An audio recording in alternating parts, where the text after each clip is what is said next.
Hi guys, welcome back. So today again I'm joined by Sharon. Hello.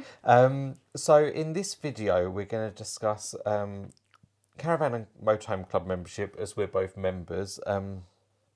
What we think that's good about it, what we think that's not so good, improvements that could be made.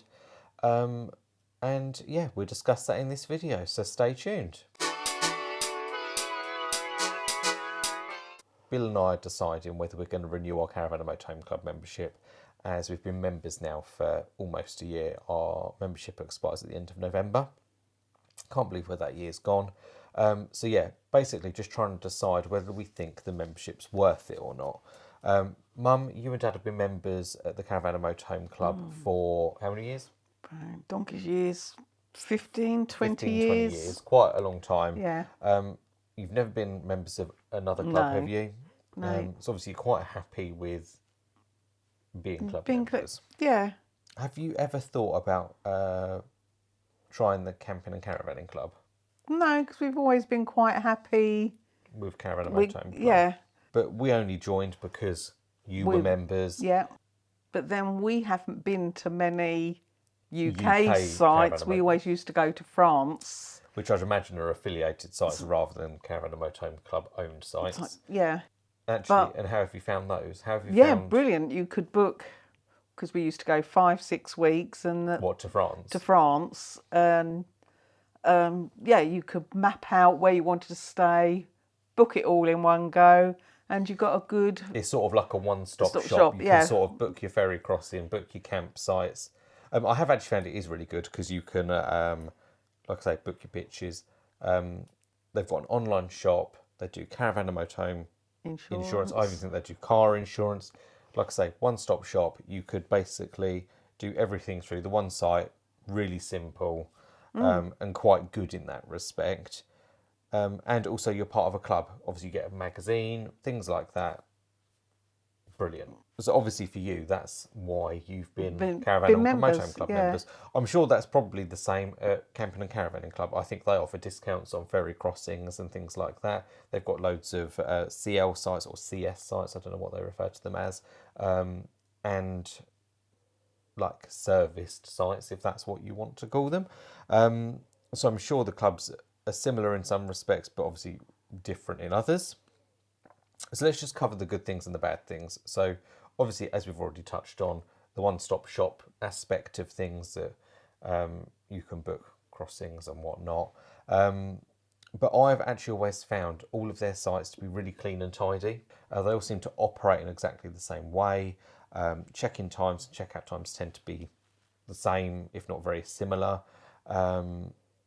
Staff's always been friendly. Staff have actually, I must say, in our experience, obviously we've not stayed at many of the sites. I don't know how many sites they have throughout the country, but it's got to be a good 200 sites at least. All of the sites, obviously we've only stayed at a small percentage of those, but all of the wardens that we've come across have always been really friendly, really polite, and there are actually two that stick out in my mind. I want to say they're called Mary and Elaine or Maria and Elaine. Something like that. Something like that. Really two nice. really lovely ladies. We first met them at Morn Hill, Winchester. I don't know if it's still called Morn Hill or not. Might just be called Winchester club site. And secondly, on your 40th anniversary when we went to Cirencester, they were there. And we were so pleased to see them again. They were just the two loveliest ladies. Really good with our niece or your granddaughter. Just absolute joy to talk to, and I really think that they're a credit to the Caravan and Motorhome Club site. If we could sort of follow them around, that'd be lovely. So, Mary and Elaine, if you watched the video, please let us know where you are next year, because we'd love to come and see you. And actually, we stayed at Cirencester on the King's coronation, didn't we? And we had like drinks with them, and it was it was just so lovely. A couple of really lovely ladies. Credit to the club. I hope they continue to be wardens for years, and I hope we bump into them again soon. In terms of the modernised sites, so just using Morn Hill, because that's probably the most modern Caravan and Motorhome Club site that we've stayed at. Really like what they're doing with the shower blocks. I like the wood-clad exterior. The insides are kept really... they're just modern. They're really clean. They're lovely. I've always found water pressure to be really good at Caravan and Motorhome Club sites. Nice and hot. Yeah, nice and hot. I've never had a complaint with temperature or anything like that. Even actually like the warmth inside the room, if you get up in the night to go to the loo or whatever, they're always like maintained. Really nice, warm room, so you feel quite comfortable there. I also quite like that a lot of the club sites, well, all that I think we've been to, they've got either like a shed or a summer house type thing where they've got what do you call them, like leaflets for local attractions. I mean, some of the attractions have been a couple of hours away. You think that's nowhere near here, but good nonetheless that they've got them. Yeah, I think that's a nice touch. Also, the fact that they've got like sometimes I've seen like folders with like cycle routes, walking routes, restaurants nearby. I mean, I would always use TripAdvisor anyway for restaurants nearby, and I would actually use it for attractions. But I do quite like a leaflet. Yeah, I just think these little like I suppose like local area tips are quite nice, particularly if you've sort of booked something on a bit of a whim. If you get a bit bored, you can go out for a day, or you can find a day out. Okay, so now on to some of the like not so good things and areas that I think they could improve. I feel like some of the shower blocks are starting to look a bit dated. I mean, we've stayed at Littlehampton and Alderstead Heath. They're the two that perhaps stick out in my mind. It's being a bit dated, and I hate it when they put like when they haven't got like a partition section off with like a shelf for you to put your wash bag, clothes, shoes, whatever on. Sometimes they just provide a stool, and it's just disgusting because you kind of have to choose: do I put my wash bits on there or do I put my clothes on there? I mean, sometimes you can hang your clothes on the back of the door, but yeah, they can't like water splash around. Everything kind of gets a bit wet. Don't really like that. Again, they are on the older sites, which could do with modernisation, because, like I say, Mornhill, for instance, I felt like that was quite well partitioned off, or the door's quite far away so your clothes don't get wet. Yeah, so I'm personally looking for like a good shower block, because if I'm paying for a service site, I want a good shower block, and I'm actually prepared to pay a bit more than pay somewhere that's perhaps a bit cheaper, or go somewhere that's perhaps a bit cheaper and the shower block's not up to standard, because I will then just use my own caravan toilet and shower. And if I'm doing that, I may as well go to a CL site, which is significantly cheaper. I'm sure they're making improvements across their network, but yeah, I would like to see some of the older sites updated now, because I would say more often than not, the facilities look a bit dated. Yeah, so in terms of pricing, I think they're like the prices are creeping up, and I don't know whether that's actually reflected in the quality of the site anymore. I don't know about you. Mum and Dad definitely look for something different to me in terms of a campsite, but I find all of the sites have been quite sombre and a bit lifeless. Don't get me wrong, the wardens have been lovely, and when I've had interactions with them, they've all been quite nice, and with the exception of the King's coronation, when we went over and had like drinks with the ladies, there's never really been an awful lot going on. Don't get me wrong, club members that are visiting the site have always been really polite and friendly, but generally, in our experience, people have kind of kept themselves to themselves, unless we've actually been to France, because people just tend to be a lot more sociable on the sites over there. Don't know why. I think it's that in France they just seem a bit more like holiday parks, don't they? They're affiliated sites. Yeah, they've got bars and restaurants on site, which I feel the UK sites lack. Understand that they need staffing, and perhaps during the winter months they wouldn't make enough money on them.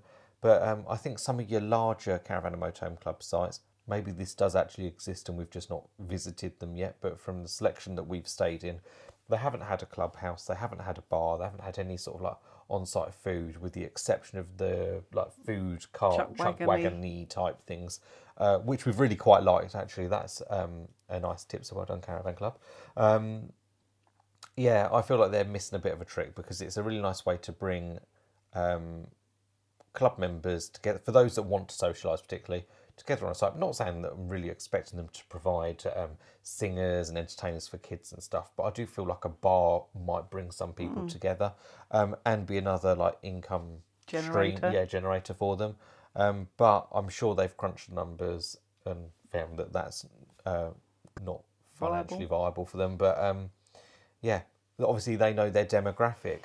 From when we've been on sites, I've noticed that a lot of the people that are visiting Caravan and Motorhome Club sites are generally older, retired couples, perhaps want to keep themselves, kind of like you and Dad do. It's just a shame you're not retired yet. But yeah, I don't know. I think a clubhouse is something that I'm looking for more, or something like a swimming pool on site. I mean, it's good they have like kids climbing frames and things like that. Swings, Great yeah. for Sophie when she grows up. But like I say, just a bit sombre and a bit lifeless. When I joined the Caravan Motorhome Club, they sent me a £10 voucher for becoming a member, which was really nice, and could be redeemed against pitches, I think. I don't know what else. I know you couldn't use it on the online shop, and I have on a couple of occasions tried to use the voucher. However, you can't use it. You can't redeem it online. There's no like code or anything. I suppose if I was to phone up the campsite and book it over the phone, maybe I could cash that in. But when we went to Cirencester, I booked it online, paid the deposit, and thought when I go into the reception on arrival day and pay the balance, I can use the voucher. Walked in, said to the lady that had a voucher, and she said, no, you've actually already paid, and they'd taken the money the night before. That was frustration. I know there's been issues with payments. I'm not going to go into the detail of all of that. Typically, when I book holiday, I just like to pay for it all up front, so I can just go on holiday and enjoy it. Don't have to worry about paying on arrival. But I didn't. What I've now found out is that they pre-check the box that says basically take the money the night before. You've had that experience, haven't you? I can't think what site we were at where you paid the deposit and you wanted to pay the balance on arrival. Bearsted, yeah. Yeah, when you went to go on, you explain about Yeah. that. So A couple of nights at Bearsted, I paid a deposit and it said on the invoice to pay balance on arrival. When I got there, I handed in my credit card and it said, you've already paid. And so if I've had that issue and you've had that issue, and I know a number of other Yeah. people have had that issue, and he don't told pre-check me the I box. should untick the box at the very end. Yeah, I don't really like that sort of consent that you're consenting to them to take the money. No. I know if we read it more thoroughly, that's more on us than it is on them. But the box was small. Yeah, oh, it's silly. Yeah, so that's been a bit of an issue. It's been an issue to get rid of this voucher. I'd rather them not give me the £10 voucher and just sell the membership £10 cheaper. Yeah. That's what I would rather. Mum, don't know about you, but I think the monthly magazine is rubbish and I'd rather not have it. Yeah, I just have a flick. Your dad likes to read Yeah. it when we go away. Well, Dad likes doing the crossword as well, doesn't he? So Yeah. for some people it's okay, but I don't really. I would much rather read a copy of Practical Caravan. I know that's a magazine subscription, and this is just sort of like a freebie. I have actually now elected to have just the digital copy. Not really interested in the printed copy because it just gets thrown in the bin. So yeah, I'd rather again pay a little bit less and not have the magazine. What I would find interesting, maybe it's because I'm not thoroughly reading the magazine, I'd really like it if they'd review their own sites and be like, oh, come and join such and such at this location. Just do like a bit of an overview. I think they do, but it's just one little column on a couple I'd of... rather it be like yeah. a double page spread, like maybe like interview the staff. How long have you been there? Because then also I feel like that kind of fosters the spirit of it being a club, and you can go to that site and see those people. I know the wardens tend to move around different locations, completely understand that. But yeah, just to sort of get to know the staff on a more personal level, I think would be quite nice. It's just all adverts. It is all adverts, yeah. So it's just another way of selling rubbish to you that you don't need. And if I want that, I'll go to the NEC, which I am. In my experience over the last year, I do feel like this has improved, but I found the app quite glitchy. Like I like to look at it or like to book via map view. So I like to hover my finger around, zoom in, click on a site, go back, but I find that when you go back, it kind of jumps back further than you had zoomed in originally. Just a bit clunky. Like I say, it has improved since, like over the last 6-9 months, where the app just used to crash a lot. It doesn't seem to crash much anymore. But yeah, I feel like it could do with optimizing a bit more. So another issue I have, and I understand the reasons. This is probably because of insurance and uniformity and things like that. But I really don't like that you have to park your caravan between two markers. Your car has to be on the left-hand side, your caravan in the middle, the awning on the right. And then when you're sat in your awning, you're basically looking at your next door neighbour's side view of their car. I really wish we had freedom to basically put your caravan wherever you want on the pitch. I understand that they need to be, is it 6 metres apart or 8 metres apart or something for insurance purposes, to obviously stop spread of fire. But I don't know, I don't really want, I'd rather have my caravan at the back, like lengthways along the pitch, awning in front, car to one side, so I can just sit. And as people walk past, you can have a bit of like interaction with people. Yeah, I don't know. I don't really like that aspect of it. Do you? You probably do. Mum's the sort that likes a hedge between each campsite, between each pitch, don't you? You like privacy, whereas I'm a bit more like, I want to talk to people. Yeah. But if you go away as a family, it's nice that you'll be, if you was able to park at lengthways at the back. So you can all just like use the communal space in front. But I get that the vehicles have to be 6 metres apart. Yeah, I don't know. It just feels like it's like you must follow the rules, and it just kind of takes the fun out of it all. Don't get me wrong; it makes the campsite look really neat because everyone's parked in the same configuration.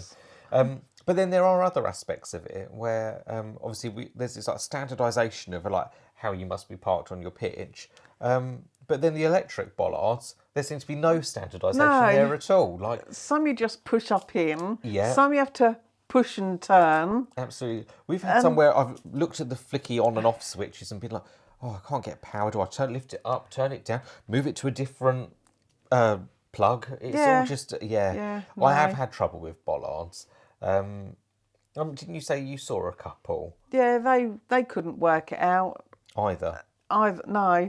I mean, when we went to Littlehampton, I'm sure there were even instructions printed on the side, but couldn't for the life of us work out how to do it. Anyway, Bill figured it out because I think it was a push up and twist. Push up and twist, yeah. And yeah, then he had to show you how to do yours. And yeah, because it had got a red button, and I kept pushing it up, turn it, and pushing the red red button, and it released it. I almost feel like, particularly with like the electric bollards, I mean, the wardens must get this all the time. Unless it's just us, maybe we're thick. That when you arrive, why not just say, oh, the electric bollard is operated in XYZ fashion. Maybe some do, but in our experience, that hasn't been the case. Don't get me wrong, they've always come out and shown you how to do it. And actually, when they do show you, you feel like an idiot. Because they're like, you plug it in and the electric works. And I'm like, well, it wasn't working for me a second ago. But yeah, I've tried multiple different positions and flicking all sorts of switches. But yeah, so standardisation in some aspects, and then in others, they're just like, oh, we don't care. I swear it must be part of the fun for them that they just think, oh, that's Sodom, basically. Yeah. How thick can people be? Goes. Yeah, so that's not quite good. And actually, also, I find the lighting not that great in some campsites. I think when we stayed not at if you're having to use the toilet because you're camping in a like tent. In a tent or something. Yeah, absolutely. I actually got up one night and went to the loo up in the toilet block, and yeah, really, really dimly lit. Sometimes some campsites even have like speed bumps, so you'd have to be quite mindful not to trip over the speed bump. I almost wish that they would have the lights on a motion sensor to maybe like increase the brightness and then decrease it when it senses no motion. Completely, again, like I say, understand that if people are camping in tents, you don't really want lights on outside of the tent, but I think from a safety aspect, probably would be worth the lighting being a bit brighter. So in terms of value for money, do you think it's worth it? If we was to go back to France, yeah, probably. What about for like UK only sites? I don't know. Have to look around. Yeah, I've seen you've actually been looking on PitchUp quite a bit, haven't you? Just for like a bit of a change. And I think variety is sort of like the spice of life. So I like having a club membership. I just don't really feel like it's a club. Do you? No. I don't feel like I'm part of something special. Would like to try Club Fest actually. I feel like that might be a way of getting my fix for like evening entertainment, which the club sites lack. Which, for those of you that don't know, it's sort of like a 4-day weekend where someone might do something around music, where it's like a music festival. You know, stay in your caravans. I haven't been, so I don't know exactly the ins and outs of it. They did like a restorative like meditation and well-being weekend away, which was quite good, like entertainment for all of the family. So I suspect we will renew our membership, but in the long term, not sure if we'll stay as long-term club members unless they sort of make a few changes and diversify a bit, because like I say, I feel like the sites are a bit dull. Like I say, I suspect we will renew. Jury's out. We've still got 6 weeks before our Renewal? membership requires renewing. But we plan to go to France next year. Whether that happens or not is another matter. I might hold off of the renewal until next year, because I don't think we've really got any after this next holiday. We haven't got any plans to go away until sort of early next year. So I may as well save the money for the next 3 months and decide at a later date. So yeah, that's what we think. What about you? Are you going to renew? Oh, you always will. Yours probably on Probably. auto Auto renew. payment. Yeah, just like when you book the site and pay the deposit, auto payment. They like all that, don't they? So yeah, that's our thoughts. I'd be interested. Let us know in the comments below if you're members of the Caravan and Motorhome Club or Camping camping and caravan. caravan. Oh, yeah, I can't say that. I don't know which way round it is. Or whether you just use PitchUp and like UK campsites and things like that. I do feel like that would be interesting to maybe do a year without a club membership. So you get to try different sites, because recently when we went to Burham, wherever it was, we stayed on a holiday park type site, and actually that was really good because we enjoyed the clubhouse or me and Bill enjoyed the clubhouse in the evening. Not so much you and Dad. Like, you're not really that No, bothered not. about We paying did go a more. couple of You nights. did. I thought it was quite nice to have something just to do of an evening. Yeah, just nice to have just to try something different. But no, on the whole, Caravan and Motorhome Club sites are absolutely fine. Like I say, they're really consistent in their operation and cleanliness. I just think some of them need updating, Updating. or yeah, sort of so you feel like you're getting value for money, because I feel like they're slightly overpriced. But yes, so if you have been, thanks for watching, and we'll catch you in the next one. Bye. Bye.